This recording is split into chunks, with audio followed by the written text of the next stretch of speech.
የዋሽንግተንና የቴል አቪቭ ዲፕሎማሲያዊ ግንኙነት ዳግም በዓለም አቀፍ መድረክ ዋና አጀንዳ ሆኖ መጥቷል። የአሜሪካው ፕሬዝዳንት ዶናልድ ትራምፕና የእስራኤሉ ጠቅላይ ሚኒስትር ቤንያሚን ኔታንያሁ በዋይት ሃውስ ያደረጉት ውይይት የመካከለኛው ምስራቅን የወደፊት የደህንነትና የፖለቲካ ምህዳር በከፍተኛ ደረጃ የመቀየር አቅም ያለው አጋጣሚ ተደርጎም ተወስዷል። ይህ በሁለቱ መሪዎች መካከል የታየው ስትራቴጂካዊ መግባባት በቀጣናው የኃይል ሚዛን ላይ አዲስ ምዕራፍን እየከፈተ ይገኛል። በአንድ በኩል የታሪካዊውን የአብርሃም ስምምነቶች በማስፋፋት ቀጣናዊ ትብብርን የመገንባት ጥረትን ሲያጎላ፣ በሌላ በኩል ደግሞ አሜሪካና እስራኤል በኢራን የኒውክሌር እንቅስቃሴና ቀጣናዊ ተጽዕኖ ላይ ያላቸውን የጋራ አቋም ይበልጥ ያጠናከሩበት አጋጣሚም ሆኗል። ሆኖም ግን ይህ የዋይት ሃውሱ ግንኙነት በሁሉም ወገን በአዎንታዊ መልኩ አልተወሰደም። በቴህራን በኩል ከፍተኛ የፖለቲካና የደህንነት ስጋት የፈጠረ ሲሆን የኢራን ከፍተኛ ባለስልጣናት ውይይቱን በቴህራን ላይ ተጨማሪ የኢኮኖሚና የወታደራዊ ጫና ለማሳደር የተወጠነ አደገኛ አካሄድ ሲሉም በጽኑ ኮንነውታል። ታዲያ የትራምፕና የኔታንያሁ ግንኙነት በመካከለኛው ምስራቅ ሰላምን ያመጣ ይሆን ወይንስ አዲስ የዲፕሎማሲና የወታደራዊ ውጥረት ዳመና እንዲያንዣብብ ምክንያት ይሆን ወይ የሚለውን ዛሬ በዳሰሳም ከፋና ሚዲያ ኮርፖሬሽን ወደ እናንተ ይደርሳል። አብራችሁን ቆዩም።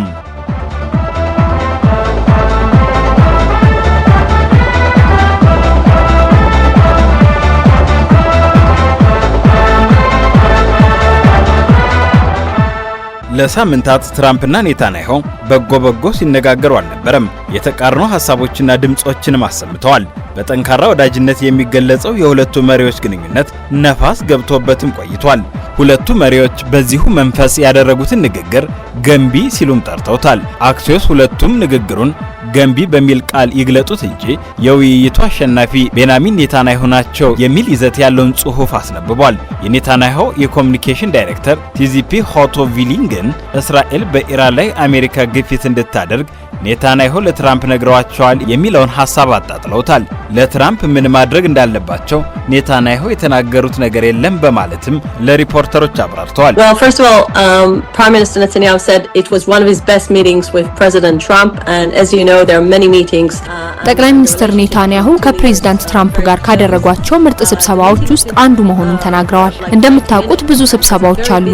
እናም ሁለቱ መሪዎች መካከል ያለው ግንኙነት በጣም ቅርብ ነው። ስብሰባው 90 ደቂቃን ብቻ የፈጀ ሲሆን የሊዝ ግርሃም ስነ ስርዓት ስለነበረ በጣም ስራ የሚበዛበት ቀን ነበር። እናም ለኛ በጣም ግልጽ የሆነ ነገር ነው። የተወያዩባቸው ጉዳዮች ሁሉ እስራኤልና አሜሪካ አንድ ሐሳብ ላይ መሆናቸውን ነው። በእስራኤልና በደህንነት አካሄድ በኢራን ዙሪያ ባለው አቀራረብ መካከል ምንም አይነት ልዩነት የለም። ዋናው ነገር ኢራን የኒውክሌር መሳሪያ እንዳይኖራት ማድረግ ነው። በዚህም አንድ ሐሳብ እንዳለ ተረድተናል።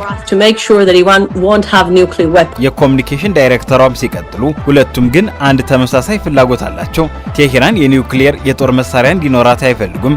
በዚሁ ጉዳይ በጋራ እንደሚሰሩም ተስማምተዋል ስትልም ተደምጣለች። ትራምፕ እስራኤልን በተመለከተም አስመዘገብኩት የሚሉት አንድ ስኬት አለ።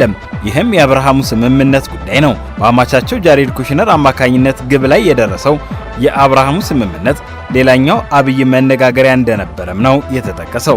አክሲዮስ እንዲያውም የሳውዲ አረቢያ የኒውክሌር ስምምነት አካል ሆኖ ሳውዲ አረቢያንና እስራኤልን ማቀራረብም የንግግሩ አካል እንደነበረም ጽፏል።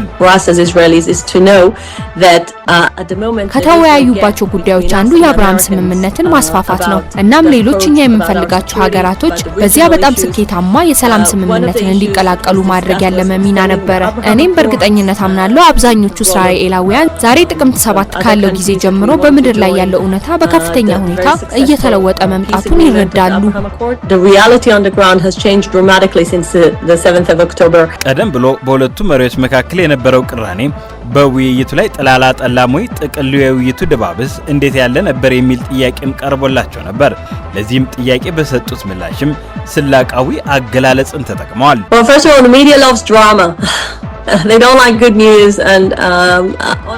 መገናኛ ብዙሃን ድራማን ይወዳሉ፣ ጥሩ ዜናዎችን አይወዱም።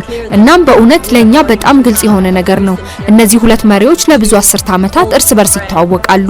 እናም ውጤቱ ለብዙ ሰዎች ምናልባትም ለአንዳንድ ጋዜጠኞች አስገራሚ ሊሆን ይችላል። ነገር ግን ለኛ በጣም ግልጽ የሆነ ውይይት እንደሚኖርና የጋራ ጥቅሞች እንዳሉ ቀድመን እናውቅ ነበር። እሷ ሶስት ጉዳዮችን የኮሙኒኬሽን ዳይሬክተሩ አንስተዋል። ውይይቱ ገንቢ እንደነበርና አሜሪካና እስራኤል በኢራን የኒውክሌር ጉዳይ ተቀራራቢ ሐሳብ አሁንም እንዳላቸው መረዳታቸውን አውስተዋል። ቀደም ብለው የወጡ በነበሩ መረጃዎች ሳውዲ አረቢያ ከአሜሪካ ጋር የኒውክሌር ስምምነት ላይ የደረሰችው ሪያድ የአብርሃሙን ስምምነት ልትቀበል በመሆኑ ነው የሚል መረጃዎች ተጋርተው ነበር። ለዚህ ፍንጭ የሚሆን የአብርሃሙ ስምምነት መስፋፋትና የማጠናከር ሐሳብም መነሳቱን በደምሳሳው አንስተዋል።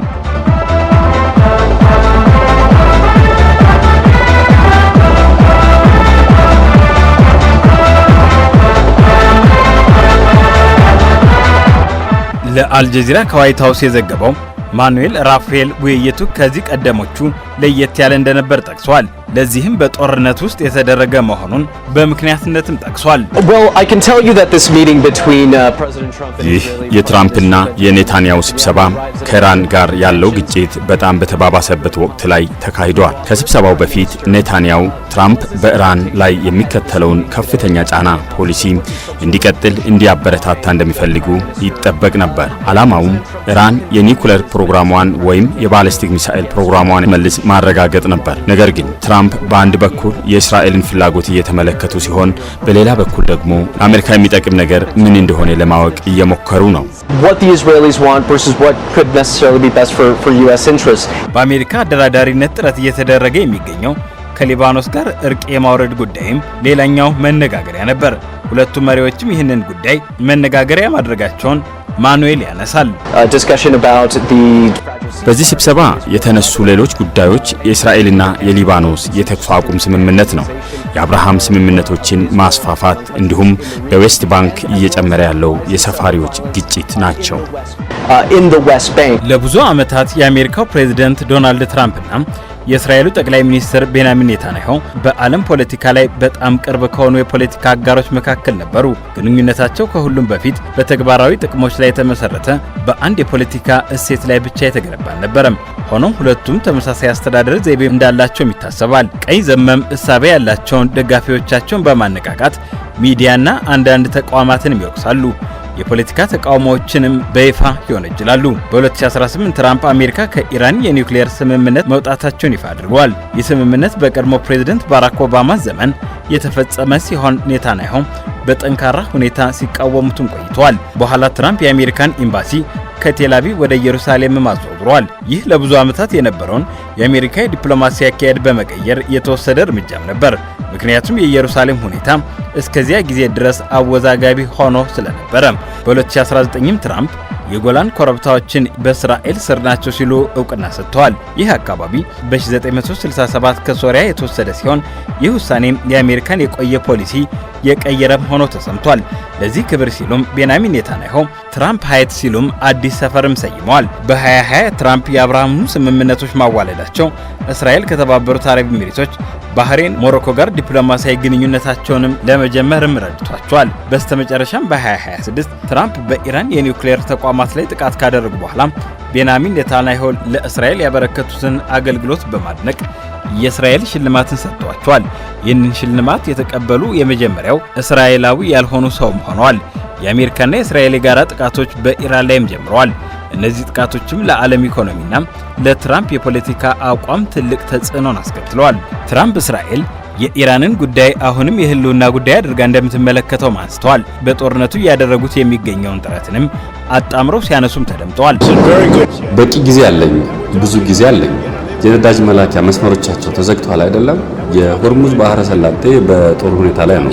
አሁንም እየተነጋገርን ነው። እነሱም መነጋገር ይፈልጋሉ። በሌላ በኩል እስራኤል ከኢራንና ከተባባሪ ቡድኖቿ የሚመጣውን አደጋ እንደ ህልውና ጉዳይ ትመለከተዋለች። ከኔታንያሁ ጋር በጦርነትና በኢራን ጉዳይ ያላቸውን ሐሳብም እንዲያጋሩ ከጋዜጠኞች ጥያቄም ቀርቦላቸው ነበር። ልዩነቶቻችን ሰፊ አይደሉም በማለትም ትራምፕ ከውይይቱ በኋላ ምላሽ ሰጥተዋል። በጣም ቅርብ ነን። ትንሽ ልዩነት አለ፣ ግን በጣም ተቀራርበናል። የነጩ ቤተ መንግስት ቃል አቀባይ ካሮሊና ሌቫይት እንደ እስራኤሎቹ ሁሉ ንግግሩን መልካምና ገንቢ እንደነበር ማብራርተዋል። ኔታንያሁ ከዚህ በፊትም ከቢል ክሊንተን፣ ጆርጅ ቡሽ፣ ባራክ ኦባማና ጆ ባይደን ጋር መልካም የሥራ ግንኙነት የነበራቸው መሪ ናቸው። ምንም እንኳን ትራምፕና ኔታንያሁ የቅርብ ግንኙነት ቢኖራቸውም ጦርነቱ ከተጀመረ በኋላ እስከዚህ ግንኙነት ድረስ ፊት ለፊት አልተገናኙም ነበር። ኔታንያሁ በጦርነቱ ወቅት ያሳዩትን ጽናትንም አድንቀዋል። በእነዚህ ውስብስብ ጊዜያት ጠቅላይ ሚኒስትር ሆኜ ከተማርኩት ነገር አንዱ በጽናትና በጥበብ መንቀሳቀስ እንዳለብን ነው። በመጀመሪያ ኢራንን ጨምሮ በሁሉም አጀንዳዎች ላይ እንወያያለን። ዋና ዓላማችን የሀገራችንን ደህንነት መጠበቅና በክልሉ ያለውን ሰላም ማስፋት ነው።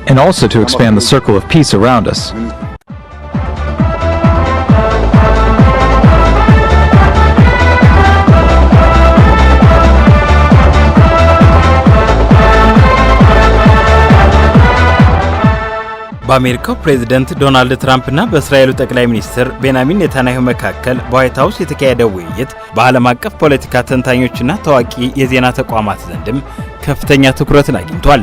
ውይይቱ ሁለቱ ሀገራት በመካከለኛው ምስራቅ ባላቸው ስትራቴጂካዊ ፍላጎትና በዋሽንግተን በኩል በሚደረገው የዲፕሎማሲ እንቅስቃሴ ላይ ያተኮረ በመሆኑም የቀጠናውን የደህንነትና የፖለቲካ የወደፊት አቅጣጫ ለመወሰን ወሳኝ ክስተትም ተደርጎ ተወስዷል። በአትላንቲክ ካውንስል የመካከለኛው ምስራቅ ፕሮግራም ዳይሬክተርና የቀድሞው የአሜሪካ የብሔራዊ ደህንነት ከፍተኛ ባለሙያ የሆኑት ጆናታን ፒኒኮፍ እንዳስረዱት የትራምፕና የኔታንያሁ ትብብር በጋራ ስትራቴጂካዊ ዓላማዎች ላይ የተመሰረተ ነው።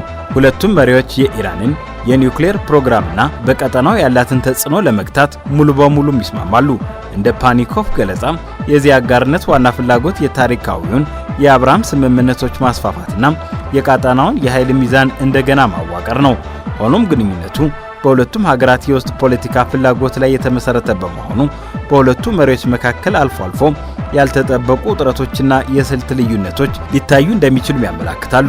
በሌላ በኩል የመካከለኛው ምስራቅ የሰላም ጉዳይ ተመራማሪ ዴቪድ ማኮብስኪ በሰጡት ሰፊ ትንታኔ የሁለቱ መሪዎች በዋይት ሃውስ ያደረጉት ውይይት የታሪካዊውን የአሜሪካና እስራኤል የደህንነት ትብብርን ይበልጥ ያጠናከረ ነው ብለውታል። ዋሽንግተን ለቴል አቪቭ የምታደርገውን ወታደራዊና ዲፕሎማሲያዊ ድጋፍ አጠናክራ የቀጠለች ቢሆንም አሜሪካ አሁንም ባለው ሁኔታዎችን በዲፕሎማሲ የማረጋጋት ፍላጎት አላት። ነገር ግን ማስኮቭስኪ እንደሚሉት በዋሽንግተን ደረጃ የሚወሰዱ ውሳኔዎች ከፍልስጤምና ከቀጠናው አጠቃላይ ሁኔታ ጋር የተያያዘ ስለሆነ አሁንም በዓለም አቀፍ ማህበረሰቡ ዘንድ ጥያቄ ይነሳበታል። የቢቢሲ የዓለም አቀፍ ጉዳዮች ዋና ኤዲተርና የፖለቲካ ተንታኝ ጀርሚ ቦዋን የሁለቱን መሪዎች የስነ ልቦናና የፖለቲካ ፍላጎት በማንሳት የራሳቸውን እይታ ያቀርባሉ። ቦዋን እንደሚሉት ትራምፕና ኔታንያሁ በጋዜጣዊ መግለጫቸው ላይ አዎንታዊ ንግግርን ቢናገሩም ከጀርባ ግን ግልጽ የሆኑ የፍላጎት ልዩነቶች አሏቸው። ትራምፕ በአሜሪካ የውስጥ ፖለቲካ ምክንያት ረጅምና ውድ የሆነ ቀጠናዊ ግጭት ውስጥ ከመግባት ይልቅ የሰላም ስምምነትን ይሻሉ። ኔታንያሁ ደግሞ በእስራኤል የውስጥ ፖለቲካ ጫናና በደህንነት ስጋት ምክንያት የአሜሪካን ፍጹም ወታደራዊና ዲፕሎማሲያዊ ጥላ ይሻሉ። በመሆኑም የትራምፕ አስተዳደር በዲፕሎማሲ መስክ አሜሪካ ነች ውሳኔውን የምትወስነው የሚል መልእክት ማሳየቱ በእስራኤል አመራሮች ላይ ተጽዕኖ ማሳደሩን ቦዋን ያብራራሉ። የካርኒጌ ፋውንዴሽን ተመራማሪና የቀድሞው የአሜሪካ የውጭ ጉዳይ ሚኒስትር የመካከለኛ ምስራቅ ተደራዳሪ አሮን ዴቪድ ሚለር ከሮይተርስ ጋር ባደረጉት ውይይት የኔታንያሁና የትራምፕ ግንኙነት ልዩ ሁኔታዎች የታዩበት እንደነበር ይገልጻሉ። ኔታንያሁ ከየትኛውም የአሜሪካ ፕሬዝደንት በላይ ከትራምፕ ጋር የፖለቲካ መግባባት ነበራቸው። ሆኖም ሚለር እንደሚሉት ትራምፕ አሜሪካ ትቅደም በሚለው መመሪያና በኔታንያሁ የደህንነት ስትራቴጂ መካከል አልፎ አልፎ ፍላጎቶች የማይገጣጠሙበት አጋጣሚም ይፈጠራል። ለምሳሌ አሜሪካ በቀጠናው ያላትን ወታደራዊ ስምሪት ለመቀነስ ወይንም የዲፕሎማሲ በሮችን ክፍት ለማድረግ የምታደርገው ጥረት ከቴል አቪቭ ስጋት ጋር ሊጋጭ እንደሚችልም ሚለር ያስረዳሉ።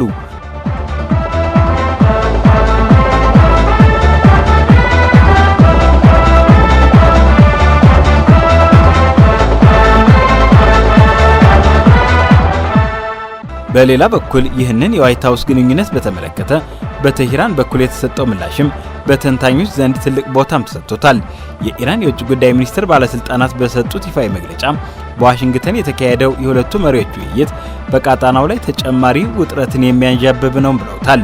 የኢራን ባለስልጣናት እንደገለጹት ኔታንያሁ ወደ ዋይት ሃውስ የሚያደርጉት ጉዞ አሜሪካን ከቴህራን ጋር ወደ ከፋ ወታደራዊና ኢኮኖሚያዊ ግጭት ውስጥ ለማስገባት ያለመ ጥረት ነው።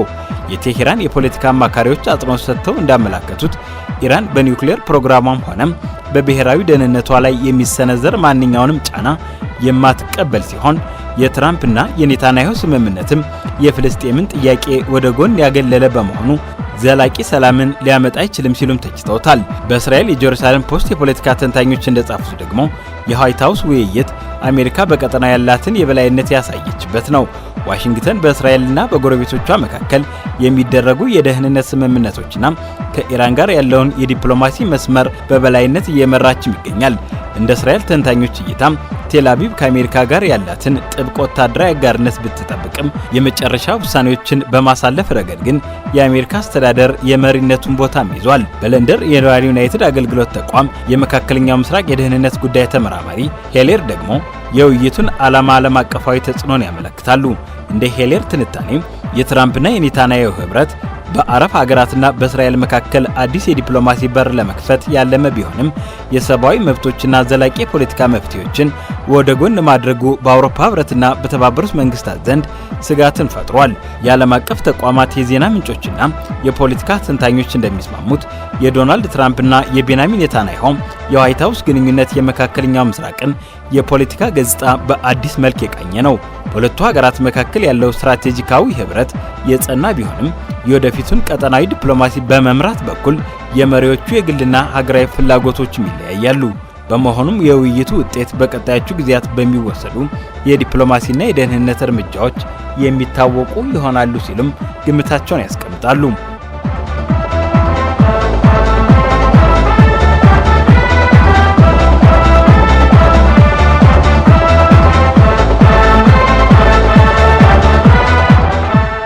በአትላንቲክ ካውንስልና በዋሽንግተን ኢንስቲትዩት ያሉ ታዋቂ ተመራማሪዎች እንደሚያመላክቱት የትራምፕና የኔታንያሁ ግንኙነት የመካከለኛው ምስራቅን የፖለቲካና የደህንነት ምህዳር በአዲስ መልክ የቃኘ ነው። የአሜሪካና እስራኤል ጥብቅ ወታደራዊና ዲፕሎማሲያዊ ትብብር የአብርሃምን ስምምነት በማስፋት አዳዲስ ቀጠናዊ ግንኙነቶችን ለመፍጠር የሚያስችል እድልን የከፈተ ቢሆንም የፍልስጤምን ጥያቄ ወደ ጎን ማለቱና በመሪዎቹ የውስጥ የፖለቲካ ፍላጎት ላይ መመስረቱ ግንኙነቱን አሁንም አከራካሪ ያደርገዋል። የቴሄራን ባለስልጣናትና የደህንነት ተንታኞች ይህንን የዋይት ሃውስ ስብሰባ በጽኑም ኮንነውታል። የኢራን የውጭ ጉዳይ ሚኒስቴር ይፋ ባደረገው መግለጫ ውይይቱ በቴሄራን ላይ የተቃጣ የኢኮኖሚና የወታደራዊ ጫና አካል እንጂ ለቀጣናው ሰላም የሚያመጣ አይደለምም ብለውታል። ቴሄራን የኒውክሌር ፕሮግራሟም ሆነ የሆርሙዝ ወሽመጥ ደህንነትን በተመለከተ የሚነሱ ጫናዎችን የማትቀበል መሆኑንና ብሔራዊ ደህንነቷን ለማስከበር ዝግጁ መሆኗንም ገልጻለች። በጥቅሉ የትራምፕና የኔታንያሁ የዋይት ሃውስ ግንኙነት በመካከለኛው ምስራቅ አዲስ የዲፕሎማሲ እድሎችን ይዞ የመጣ ቢሆንም ሊያስከትላቸው የሚችሉ ቀጠናዊ ስጋቶች እንዳሉም ነው በስፋት እየተነሳ የሚገኘው። የዚህ ግንኙነት እውነተኛ ውጤት በቀጣዮቹ ጊዜያት በተግባር በሚወሰዱ የዲፕሎማሲና የደህንነት እርምጃዎች የሚቃኙ እንደሆነም ነው የሚጠበቀው።